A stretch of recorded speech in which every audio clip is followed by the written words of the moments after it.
Hello everybody, welcome to Monday Morning Must Knows. My name is Merlin Rothfeld, and here are 3 things to pay attention to for the upcoming trading week. Now last week we saw the central bank basically saying we're going to keep rates low for the foreseeable future. That means 0 interest rates. Now the rest of the world's probably trying to play catch up with that one, as we'll see here in just a second with other central banks around the world. Let's start things off with the Reserve Bank of Australia.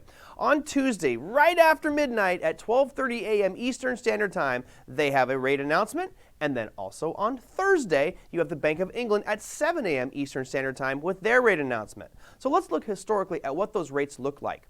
Here's the Reserve Bank of Australia, and you can see going all the way back into that peak in 2008, they were over 7% on their Fed funds rate. Now all of a sudden, we are at 0.1%, a significant slide. Is it the same thing for the Bank of England? Well, let's take a look. Same peak back in 2008, they were right around 6%, but they've been flatlined since really 2009. What's notable here is how both of these have been pegged at pretty much 0 for the past few months. Now, this is important because for the past few months, really since January 2021, the chart of the British pound against the US dollar as well as the Australian US dollar has been pretty much sideways, showing stagnant growth or no growth at all with regards to their currency valuation.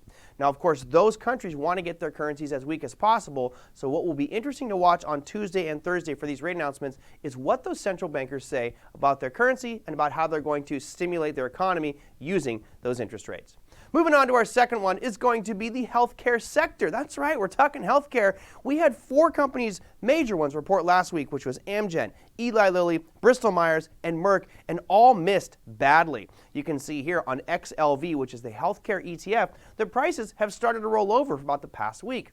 Now, we are sitting currently right in an area of demand. It's not a very strong one, but it's right in an area of demand. And if that is broken, you could see some pretty quick moves down to this next level, which is substantially lower.